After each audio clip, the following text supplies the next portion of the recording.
Red బీహార్లో ఓటర్లు పోటెత్తారు. గతంలో ఎన్నడూ లేని విధంగా ఓటు హక్కు వినియోగించుకున్నారు. నిన్న జరిగిన తొలి దశ ఎన్నికల్లో దాదాపు 65% పోలింగ్ నమోదైంది. బీహార్ చరిత్రలో ఇదే రికార్డు పోలింగ్ గా నిలిచింది. గత ఎన్నికల్లో 57.29% పోలింగ్ నమోదైంది. అంటే ఈసారి 5% అదనంగా పోలింగ్ నమోదైంది. 2000లో 62.57% పోలింగ్ నమోదు జరిగింది. 2000 ఎన్నికల పోలింగ్ శాతమే ఇప్పటి వరకు రికార్డుగా ఉంది. బీహార్లో తొలి దశలో 121 నియోజకవర్గాల్లో పోలింగ్ జరిగింది. 65% మంది తమ ఓటు హక్కును వినియోగించుకున్నారు. రాష్ట్ర ప్రధాన ఎన్నికల అధికారి వినోద్ సింగ్ గుంజియాల్ తెలిపారు. ముజఫర్పూర్లో 70.96%, సమస్తీపూర్లో 70.63%, మాధేపురాలో 67.21%, వైశాలిలో 67.35% పోలింగ్ నమోదైంది. పాట్నాలో మాత్రం 57.93% మంది ఓటర్లే ఓటేశారు. బక్సర్, ఫతూహా, సూర్యగఢ్లలో కొన్ని బూతుల పరిధిలో ఎన్నికలను ఓటర్లు బహిష్కరించారు. రెండో విడతలో 122 స్థానాలకు ఈ నెల 11న పోలింగ్ జరగనుంది. ఈ నెల 14న ఓట్ల లెక్కింపు చేపట్టనున్నారు. రైట్, దీనిపై అప్డేట్స్ తెలుసుకుందాం. మా ప్రతినిధి ప్రవీణ్ ఉన్నారు. ప్రవీణ్, బీహార్ పోలింగ్ సంబంధించి అప్డేట్స్ ఏంటి? శివాని, మనం చూసుకుంటే గనక బీహార్ లో ఓటర్లు మొత్తం తొలగా కూడా నిన్న పోటెత్తినట్టుగా తెలుస్తుంది. సాయంత్రం ఎవరైతే 6 గంటల వరకు ఆ యొక్క పోలింగ్ బూత్లలో ఉంటారో వాళ్ళందరికీ కూడా అవకాశం కల్పించారు. మొత్తం తొలగా కూడా ఈ ప్రాసెస్ మొత్తం తొలగా 8 గంటల ప్రాంతంలో మొత్తం తొలగా ఓటర్లకు అవకాశం ఇచ్చారు. ఉదయం 7 గంటల నుండి సాయంత్రం 6 గంటల వరకు ఓటు హక్కును అందరూ కూడా వినియోగించుకున్నారు. ఇప్పటికే ప్రధాని మోదీతో పాటు అందరూ కూడా అయితే ఓటర్లందరూ తమ విధిగా ఓటు హక్కును వినియోగించుకోవాలని తెలిపిన నేపథ్యంలో అక్కడ ఉన్నటువంటి ఎన్నికల అధికారులు ఎవరైతే ఆ ప్రజలలో చైతన్యం తేవడానికి కొన్ని కార్యక్రమాలు కూడా చేపట్టడం ద్వారా ప్రజలలో చైతన్యం కలిగినట్టు కూడా అక్కడ చెప్తున్నటువంటి దృశ్యాలను మనం చూస్తున్నాం. గతంలో ఎన్నడూ లేని విధంగా ఓటు హక్కును వినియోగించుకున్నారు. నిన్న జరిగిన తొలి దశ ఎన్నికల్లో దాదాపుగా 65% పోలింగ్ శాతం నమోదైంది. అదే బీహార్ చరిత్రలో ఇదే రికార్డ్ గా పోలింగ్ నిలిచినట్టుగా తెలుస్తుంది. గత ఎన్నికలో 57.29% పోలింగ్ నమోదైంది. అంటే ఈసారి 5% అదనంగా పోలింగ్ నమోదైనట్టుగా తెలుస్తుంది. 2000 సంవత్సరం లోపల 62.57% పోలింగ్ జరిగింది. 2000 ఎన్నికల పోలింగ్ శాతమే ఇప్పటి వరకు ఆ రికార్డ్ గా ఉంది. అయితే ఆ యొక్క రికార్డుని మొత్తం తొలగా కూడా ఈ మొత్తం రికార్డు బద్దలు కొట్టిందని తెలుస్తుంది. బీహార్ తొలి దశలో 121 నియోజకవర్గాల్లో పోలింగ్ జరిగింది. 65% మంది తమ ఓటు హక్కును వినియోగించుకున్నారని రాష్ట్ర ప్రధాన ఎన్నికల అధికారి అయినటువంటి వినోద్ సింగ్ గుంజియాల్ తెలిపారు.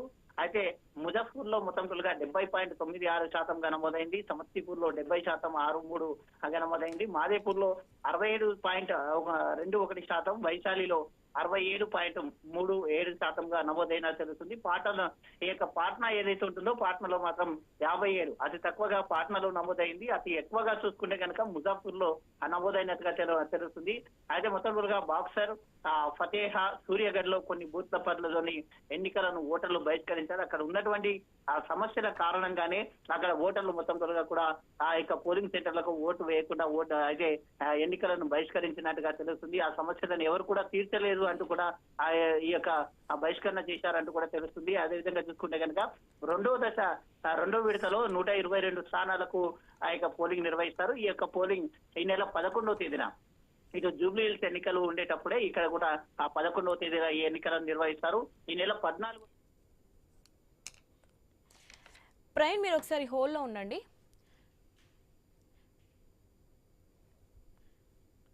రెడ్ బీహార్లో ఓటర్లు పోటెత్తారు. గతంలో ఎన్నడూ లేని విధంగా ఓటు హక్కు వినియోగించుకున్నారు. నిన్న జరిగిన తొలి దశ ఎన్నికల్లో దాదాపు 65% పోలింగ్ నమోదైంది. రైట్, దీనిపై అప్డేట్స్ తెలుసుకుందాం.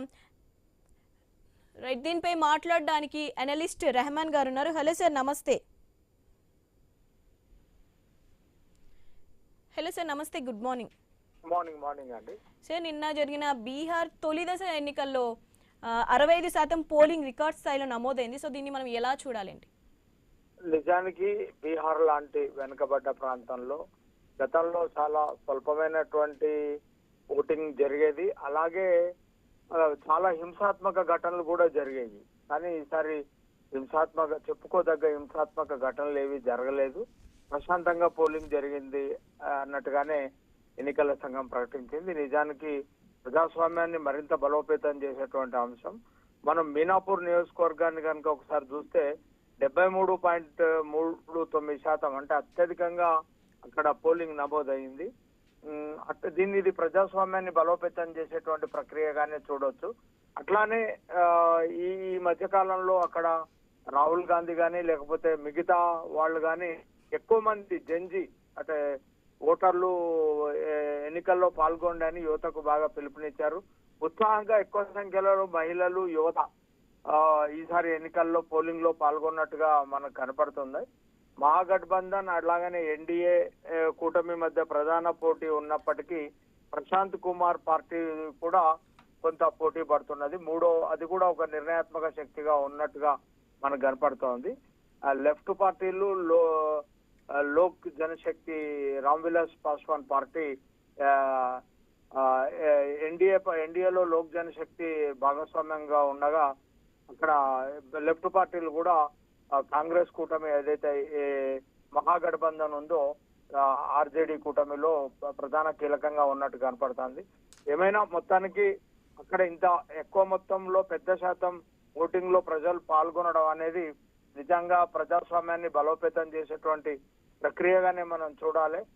బీహార్ అనగానే మళ్ళీ రీపోలింగ్, హింసాత్మక ఘటనలు, హత్యలు, పోలింగ్ బూత్ క్యాప్చర్ ఇట్లాంటివన్నీ ఉండేవి గతంలో. అట్లా కాకుండా ప్రశాంతంగా రీపోలింగ్ అవసరం లేకుండా దాదాపుగా అక్కడ ఓటింగ్ జరిగింది అన్నట్టుగానే మనం చూడాలి. రెండో విడత కూడా ప్రశాంతంగా జరిగి ఏ ప్రభుత్వం ఏర్పడ్డా ప్రశాంతమైనటువంటి వాతావరణం నిజానికి హర్షించదగ్గటువంటి విషయం. బీహార్ లో ఎన్నికలు అంటేనే ఎన్నికల సంఘానికి కత్తి మీద. సార్, తొలి దశ అయితే చూస్తున్నాం 65% రికార్డు. మరి రెండో దశ ఎలా ఉండబోతుంది? ఈ రకంగానే జరుగుతుందా? ఇంకా ఎక్కువ ఎక్స్పెక్ట్ చేయొచ్చా? ఈ 11న ఉంది కదా. డెఫినెట్ గా అంటే ఇదే రకంగానే ఉండొచ్చు, ఇంతకంటే ఎక్కువ కూడా జరగవచ్చు. అంటే పోలింగ్ లో పాల్గొనాలి అంటే జనరల్ గా మనం గతంలో ఉన్నటువంటి అనుభవాలని వీటి చూస్తే ఎక్కువ పోలింగ్ అవ్వడము అంటే ప్రభుత్వానికి వ్యతిరేకత ఉండడం గానే చూస్తాం. లేదా మనం 2018లో కేసీఆర్ ప్రభుత్వము తిరిగి అధికారంలోకి వచ్చినప్పుడు 2018లో కూడా పోలింగ్ ఎక్కువ జరిగింది. కానీ ఇప్పుడు అక్కడ మనకు అందుతున్న సమాచారాన్ని బట్టి జేడీయూ నేత నితీష్ కుమార్ పార్టీ పట్ల ఆయన నిజానికి ఆయన వయసు అయిపోయింది.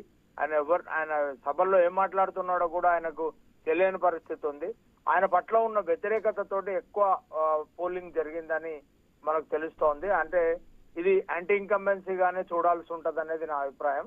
కాబట్టి రెండో విడత కూడా పోలింగ్ అయి పూర్తి ఫలితాలు వెలువడితే గానీ ఇది ఎన్డీఏకి అనుకూలమా మహాగఠబంధన్ కు అనుకూలమా అనేది తేలిపోతుంది 14వ తారీఖు. కాబట్టి చూడాలండి.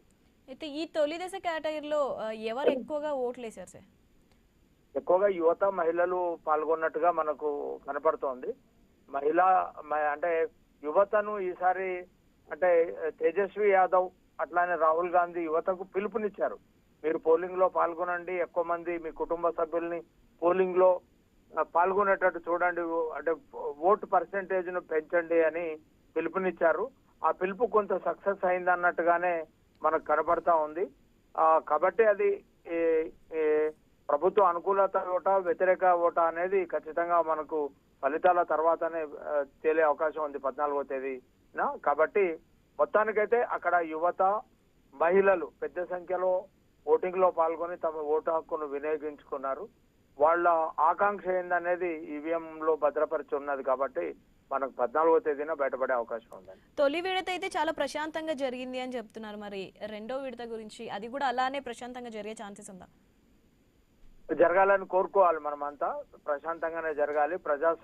ప్రజాస్వామ్య వ్యవస్థల్ని బలోపేతం చేయడం అంటే రాజ్యాంగబద్ధమైనటువంటి ఎన్నికల కమిషన్ కూడా అక్కడ ప్రశాంతత ఓటింగ్ జరగడం అనేది అవసరము.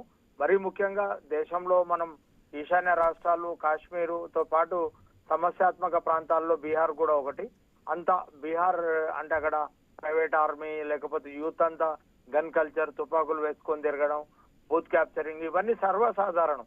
నిజానికి పోలీసును కూడా బీహార్ లో ఏజెన్సీలకు అప్పచెప్పినటువంటి అంశాలని మనం వార్తలుగా చూసినాం. అంటే అక్కడ ఉన్నటువంటి రౌడీ షీటర్లు, గూండాలను అరెస్ట్ చేసి కోర్టుకు తీసుకొచ్చేటువంటి సాహసం కూడా పోలీసులకు ఉండదు. అక్కడ ప్రైవేట్ ఏజెన్సీలకు అప్పచెప్తే ప్రైవేట్ ఏజెన్సీల్లో ఉండే గూండాలు వెళ్ళి వాళ్ళని అరెస్ట్ చేసి తీసుకొచ్చి పోలీసులకు అప్పచెప్పడం లాంటి హాస్యాస్పదమైనటువంటి ఘటనలు కూడా మనం బీహార్ లో చూస్తాం. నిజానికి ఇది చాలా దురదృష్టకరం. అట్లాంటి చోట ప్రశాంతమైనటువంటి పోలింగ్ జరిగిందంటే డెఫినెట్ గా ఇది ప్రజాస్వామ్యాన్ని, ప్రజాస్వామ్య ప్రక్రియను, ప్రజాస్వామ్యంలో మొదటి మొట్ట అయినటువంటి ఎన్నికల ప్రక్రియ అనేది ప్రశాంతంగా జరగడం అనేది ఆహ్వానించదగ్గ పరిణామం అండి. Right, thank you sir.